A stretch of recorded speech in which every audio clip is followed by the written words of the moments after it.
मैं इस बात पे, अब मेरा जैसे एक्सपीरियंस और उम्र के साथ इस बात पे मेरा विश्वास बढ़ता जा रहा है, और ये मैं इंडियन कॉन्टेक्स्ट में नहीं कह रहा हूँ, कि ये ग्लोबल कॉन्टेक्स्ट में कह रहा हूँ। किसी बहुत विद्वान ने कहा, मुझे नहीं पता ये किसकी लाइन्स है, पर ये लाइन बहुत सही है। उसने कहा था, जिन समाजों को अपने मिटने का एहसास नहीं होता, जिन समाजों को अपने मिटने का एहसास नहीं होता, इस दुनिया में उन समाजों का कोई इतिहास नहीं। जिन समाजों को अपने मिटने का एहसास नहीं होता, इतिहास इस बात का साक्षी है कि उन समाजों का इस जग में कोई इतिहास नहीं होता। ये एक सवाल उत्तराखंड के समाज के सामने खड़ा है, और इसको अगर बचाना है तो इसमें सबसे इंपॉर्टेंट एस्पेक्ट आपकी आइडेंटिटी का, आपकी लैंग्वेज होती है। अगर आप अपने लैंग्वेज को नहीं बचा सकते तो आप अपने इतिहास को नहीं बचा सकते, और और समय आते वक्त धीरे धीरे अपने अस्तित्व को भी नहीं बचा सकते।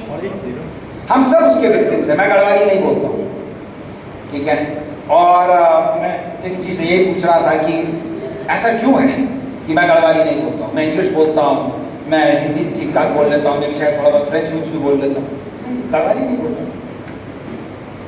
तो ये एक मूलभूत सवाल है, और क्योंकि आप सब कल्चरल और सांस्कृतिक बैकग्राउंड से आए हैं, आपके लिए ये एक सवाल, सबसे ज़्यादा ये सवाल आपके सामने फेस होता है। इसका नेक्स्ट स्टेप तो बाद में आएगा, पॉलिटिकल क्या होगा, एडमिनिस्ट्रेटिव क्या होगा, बिजनेस डेवलपमेंट क्या होगा, भविष्य क्या होगा उत्तराखंड का, तो बहुत सारे सक्षम लोग हैं संभाल लेंगे। लेकिन हमारी क्या आइडेंटिटी बचेगी, इस बात से तय होगा कि क्या हमारी लैंग्वेज बचेगी। और देखिए, मैं आपको एक उदाहरण देता हूँ।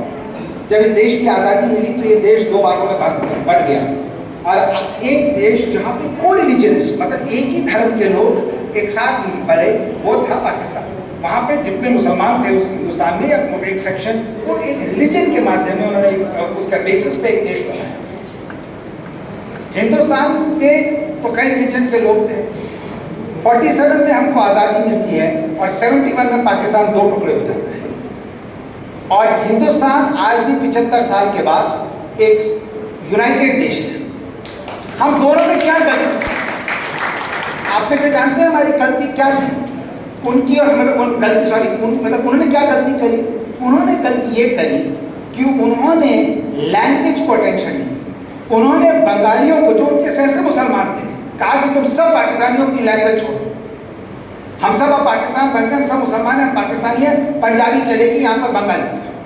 25 साल के अंदर, लेस देन 25 ईयर्स के अंदर बंगाली ने कहा, रखो तुम अपना पाकिस्तान, रखो तुम अपनी धर्म, हम भाषा की बेसिस पर अपना लैंग्वेज बनाए। हमने भी 32 स्टेट्स में अपने को बांटा लिंग्विस्टिक लाइन्स में। हमारी लिंग्विस्टिक स्टेट्स है, तेलुगु है, तमिल है, कन्नड़ है, उसकी बेसिस पर हमने बांटा। हमने अपने को मद्रास प्रेसिडेंसी को या बॉम्बे प्रेसिडेंसी को गुजराती, मराठी, हमने ये किया, हमने लैंग्वेज को बचाया, इसलिए आज भारत बचा हुआ है। इसी वजह से उत्तराखंड जब बना तो उत्तराखंड को लैंग्वेज का आधार था कि हम उत्तर प्रदेश की से हमारी अलग भाषा है।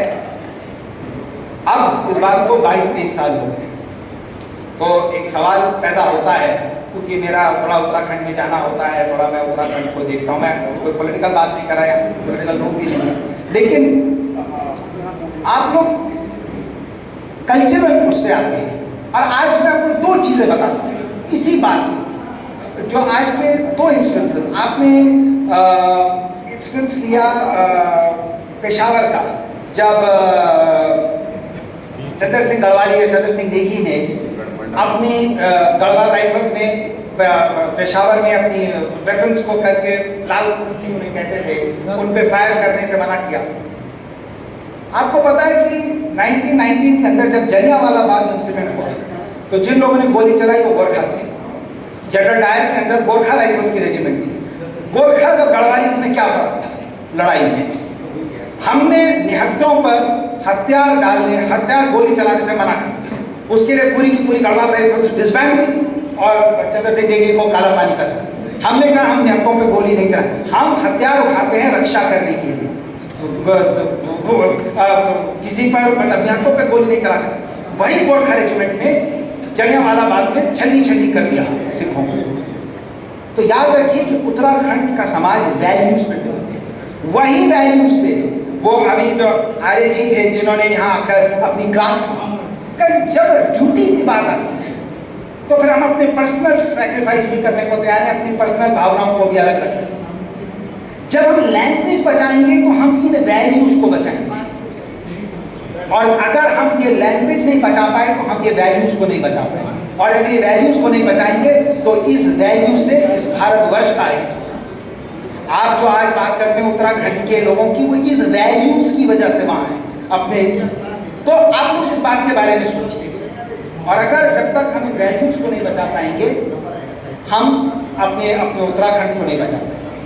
मेरे पास बहुत, मैं आपका समय नहीं लेना चाहूँगा, उत्तराखंड के सामने उसके अस्तित्व की बैटल है, और अगर उत्तराखंड अपनी लैंग्वेज और अपनी वैल्यूज को नहीं बचा पाया तो उत्तराखंड एज अ स्टेट तो चलता रहेगा as an administrative machinery, but उसके लोगों की आइडेंटिटी खत्म हो जाएगी। और ये चैलेंज आज उत्तराखंड के सामने खड़ा हुआ है। मेरा ये मानना है पर्सनली कि इसका रिस्पॉन्स पॉलिटिकल क्लास नहीं दे पाएगा, इसका रिस्पॉन्स कल्चरल होता है, और हो सकता है, संभव है इसका रिस्पॉन्स उत्तराखंड के बाहर से आए। वो उनके वो जागृति उत्तराखंड में आएगी, और फिर वो एक कल्चरल रेवोल्यूशन आएगा जिसके माध्यम से वो पॉलिटिकल कंसोलिडेशन होगा, वो होगा, उत्तराखंड आगे भविष्य की तरफ जाएगा। तो ये बात आप लोगों को सोचने की है। आप इस फील्ड से हैं, एज एन उत्तराखंडी मेरा आपसे आग्रह है कि आप इस विषय के बारे में सोचिए। बहुत अच्छा काम है मंजरी जी जो आप यहाँ पे ये लैंग्वेज को पढ़ा रहे हैं, बच्चों को कर रहे हैं, क्योंकि उत्तराखंड को इसकी आवश्यकता है, हम सबको इसकी आवश्यकता है, हम सबको अपनी आइडेंटिटी बचाने के लिए इसकी आवश्यकता है, लेकिन हम सक्षम नहीं हैं, हमें पता नहीं हम क्या करें, ठीक है ना। तो हमें आप लोगों से गाइडेंस चाहिए होगा, और अगर ये गाइडेंस और ये डायरेक्शन आएगा तो ये पॉलिटिकल वगैरह तो ये लोग कर लेते ना, ये यहाँ कर लेते तो वहाँ क्या करने की दिक्कत है। लेकिन उत्तराखंड की स्टेट बनने के बाद उत्तराखंड अपनी आइडेंटिटी भूल गया है। उत्तराखंड अपनी आइडेंटिटी की लड़ाई लड़ रहा है, और वहाँ की जो जनता है, वहाँ के जो लोग हैं, चाहे उत्तराखंड के अंदर रहते हो चाहे उत्तराखंड के बाहर रहते हो, वो सब इससे, और किसी भी लेवल पे हो, ऊपर हो नीचे हो, यहाँ दाएं बाएं हो, हम सब उससे ग्रसित हैं। लेकिन हमारे पास कोई समाधान नहीं। इसलिए मैंने आपसे कहा कि मैं आपसे कोई संबोधन करके नहीं जा रहा हूँ, मैं आपसे विनती कर रहा हूँ, मैं आपसे रिक्वेस्ट कर रहा हूँ कि मुझे तो नहीं पता इसका आंसर, मैं इस फील्ड का आदमी नहीं हूँ, लेकिन मैं आप लोगों से आग्रह करूँगा कि अगर आप लोग ये कल्चरल एफर्ट बनता है तो हम इसमें पूरी शक्ति झोंकेंगे, और जो भी आवश्यक होगा इसके लिए करेंगे। और जहाँ तक करेंगे इस लैंग्वेज को सपोर्ट करने का, तो बिल्कुल इसमें आप मुझे भी वोट करिए, मैं ज़रूर इसके अंदर जो मेरे माध्यम से हो सकेगा मैं करूँगा। और प्लीज़ इस बारे में सोचिए, ये आप लोगों के उसमें गाइडेंस है। उसके बाद अगर आप लोगों ने इसका